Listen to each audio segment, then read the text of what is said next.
It's time to tell the truth and shame the devil.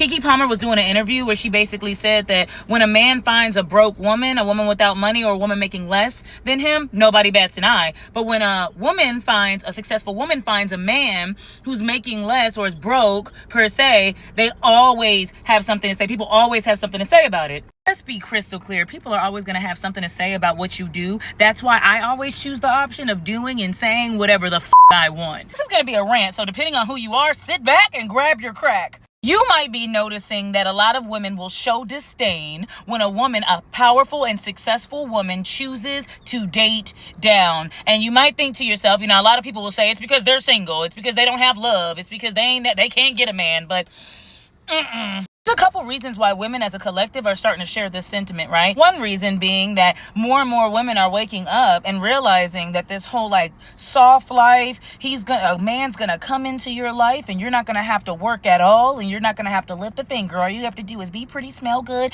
bear his children, cook and clean, and he is going to pay everything and you're not gonna have not a bill to worry about. It's some straight up especially in this economy. Even the men that want to do it can't do it, right? Because a lot of us are in dual income relationships, so we're relying heavily on each other to survive. Some women are realizing that dating down might mean that you have to work harder, which is a difficult concept to understand and accept, especially in a world where existing is exhausting and expensive. Aside from working hard at your full-time job, you also have full-time responsibilities on top of it. I just mentioned cooking, cleaning, taking care of them kids.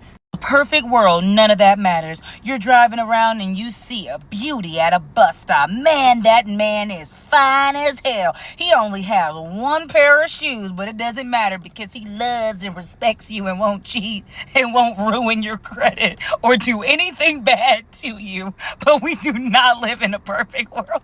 A person who has nothing to lose, and I say person because it's not gender specific, because men have experienced this as well. A person who has nothing to lose will help you lose everything. Dating, marrying, being friends with, being in business with the wrong people could quite literally ruin your life. Let's be clear, none of us are Keke Palmer and none of us have Keke Palmer's bank account, so it's going to be very difficult for you to bounce back if you're with somebody who helps you lose it all. Even in her case, and they may be cool now, but the man that she associated herself with, the man that she had a baby for, contributed to humiliation tactics online and attempting to ruin a reputation, even though that was going to be hard to tell because no Keke Palmer slander is going to be tolerated. You can't ruin Keke's reputation, but you see what I'm saying? When you're powerful, picking a spouse, picking a significant other got to be as important as, picking an organ donor, picking a surrogate. And as always, people have already started talking before they got to this part of the video. I'm not saying that dating somebody that has less than you is wrong or bad. If that's a good man, Savannah, that's a good man. Hide your man, Savannah. I'm saying that don't be surprised if somebody that has less do not understand the way that you move and why you move that way, and do not carry the qualities of a person capable of helping you get more. That's all.